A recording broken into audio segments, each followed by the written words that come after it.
Muito bem, pessoal. Quinta-feira agora vai ter a Black Friday, então. Dá uma olhada aqui nos comentários. E essa Black Friday é dos cursos, da consultoria, só que a consultoria são só 10 vagas, tá? E uma pergunta frequente que eu recebo lá na consultoria, já fazendo o gancho aqui, é: preciso mesmo treinar abdômen e antebraço? Vamos trocar uma ideia sobre isso? Então já clica no gostei, se inscreva aqui no canal, porque é o seguinte: o antebraço, tá? Ah, mas você fala antebraço, é contra o braço? Galera, isso aqui é a prenunciação, como diria o seu Madruga, né? Abraço pro canal Vila do Chaves. Então, paulista normalmente, né, coloca um I no lugar do E, mas é o correto. Então, vamos lá para os mais polidos de plantão: antebraço. Ele é uma musculatura que é muito bem ativada com exercícios de dorsais, de bíceps, de trapézio e dependendo até mesmo de outros músculos quando você é muito iniciante, certo? Então você vai ali fazer um exercício, por exemplo, de stiff, né, que você tem que segurar a barra. Então é um exercício de membros inferiores, então já pega muito. Tem gente que abre a pegada, né? André, como é que eu faço para melhorar a minha pegada? Você já ensinou a tática da sua boa pegada? Já!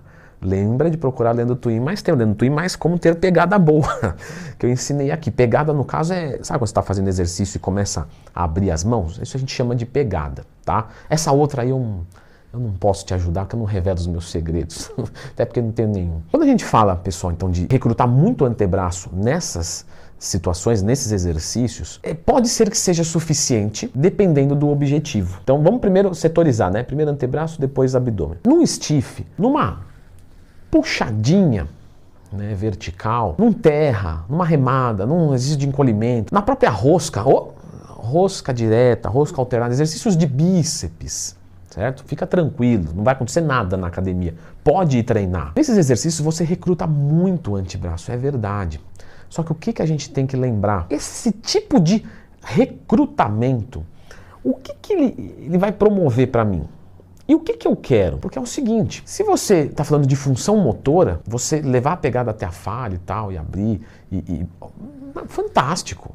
Não vai ter problema sabe, de punho, não, porque você está treinando esse músculo até a falha. É interessante, Leandrão, uma pegada abrir, eu não conseguir falhar as dorsais? Não, não é interessante. Mas, do ponto de vista motor, fazendo uma análise motora só, né, da região do antebraço, você já treinou, já está maravilha.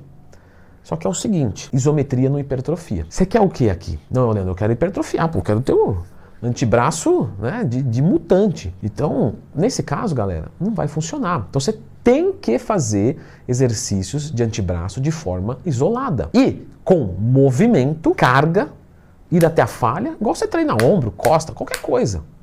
Então você vai fazer lá extensão de punho, flexão de punho. Algumas pessoas que têm muita dificuldade para ganhar antebraço, você pode fazer até mesmo flexão radionar e unar radial, que é aqui, ó, lateral. Tá? Pouca gente faz isso porque realmente é uma exigência muito específica. Mas eu lembro que eu atendi uma vez um aluno que arremessava lança. Olha que legal, é muito legal essa área, né? E ele tinha que fazer exercícios de fortalecimento. E foi aí que eu aprendi. Você aprende com seus alunos todo dia. Por isso que eu tenho repertório para vir aqui falar nos vídeos. Porque vocês me ensinaram muito. A faculdade me ensinou muito, o livro me ensinou muito. O meu próprio corpo, né, me ensinou muito. Minha mãe me ensinou. Enfim, a gente nunca é produto de uma fonte só. A gente é de várias fontes. Então, muito obrigado por esse aprendizado. Então, você fazer o antebraço é necessário sim para a hipertrofia. Nós temos que tomar cuidado só, por exemplo, eu gosto de passar para os meus alunos treinos de força e de resistência muscular localizada numa periodização de hipertrofia. E neste caso, num treinamento de força máxima, nós temos que tomar muito cuidado com os exercícios de antebraço. Por quê? Porque é realmente uma região melindrosa. Você tem que tratar ela direitinho. Então vamos dizer, vamos fazer uma flexão de punho aqui, uma repetição máxima. Galera, não é legal. É muito arriscado. Por quê? Risco de lesão alto.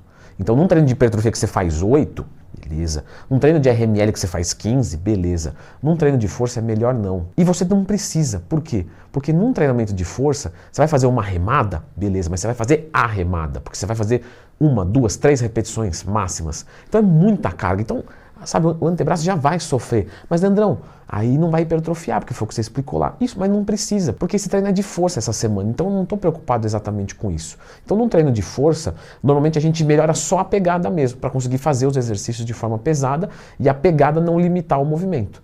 Nos outros é necessário sim. Próximo, o abdômen. O abdômen, galera, é a mesma coisa.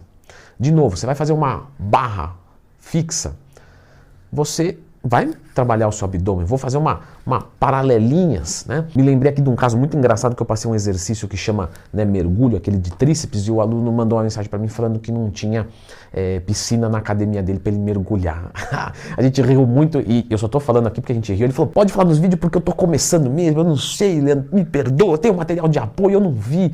Enfim, então mergulho é exercício de tríceps, tá? Não precisa pular na piscina quando tiver mergulho no seu treino de tríceps. Bom, quando você faz esses exercícios, né, paralelas, barra fixa, você trabalha o abdômen e tal. Só que, de novo, você trabalha muito mais numa estabilização. E beleza, isso é ótimo. Só que para você conseguir definir o abdômen, você tem que ter o que mostrar e não ter nada para esconder. Você tem que ter músculo, mas não pode ter gordura. Você já viu esse caso? Você já viu. Sabe aquele cara que só você fala, pô, esse cara é forte, bicho. Não, ele é forte mesmo, olha o tamanho dele. Só que ele tira a camisa e não tem definição abdominal nenhuma. Por quê? Porque ele tem gordura no corpo. E você também já viu o outro. Você fala, pô, esse cara nossa, parece um camarão sem recheio. É só casca, fino pra caramba. Só que não tem definição abdominal nenhuma. Me perdoe aí, gente. Eu falei só pra dar uma divertida no vídeo. Eu não tô ofendendo ninguém, não. Até porque, né, não tenho muita possibilidade de ofender alguém com esse corpo. Mas é aquele cara que ele não tem gordura no corpo, mas ele também não tem uma musculatura a ponto de gerar uma definição. Então você precisa treinar o abdômen para hipertrofia. E nesse momento é com movimento. De novo, isometria, não hipertrofia. Leva isso para a tua vida. Não quer dizer que o trabalho isométrico é ruim. O trabalho isométrico é fantástico, mas ele tem o objetivo dele. Nesse caso, treinar o abdômen de forma isolada é necessário. Não só pela parte estética aqui. O abdômen é um músculo estabilizador. Então sempre quando você vai fazer um abdominal e tal, você vai melhorar essa força, você reduz o risco de lesão na lombar. São dois músculos que nós chamamos de antigravitacionais. Por que chama antigravitacional? Se tirar os eretores de espinha, né, os músculos da região lombar e os músculos da região abdominal, você cai. Simplesmente isso, ou para frente ou para trás, um dos dois. Mas ficar em pé você não vai ficar. Entendeu? Quando eu vou na balada e tomo aquela cachaçinha, será que eu perco meu músculo do abdômen? Não. Isso aí é porque você exagera. Logo, você ter isso, ter o abdômen forte, você alivia o trabalho da lombar. Quando você tem dor na lombar, o que você faz? Ah, vou fazer eretor de espinha aqui, vou fazer... Às vezes você tem que fazer abdominal, tá? Mas isso, o seu ortopedista, o seu fisioterapeuta vai te dizer. O Leandrão não tem nada a ver com essas áreas. Então, só estou comentando um pouquinho. Então, o abdômen, você precisa fazer ele porque o teu objetivo é esse. Porém, você tendo um abdômen forte, você diminui o grau de lesão. Então, é mais um motivo para a gente fazer, sim, abdômen de forma isolada. Bem como o antebraço. Respondendo a pergunta, devo fazer antebraço e abdômen? Sim.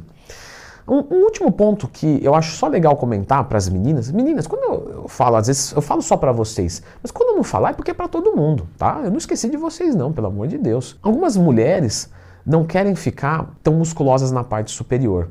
Então, às vezes o antebraço, a gente dá uma aliviada, porque realmente já tem um recrutamento bacana e tal.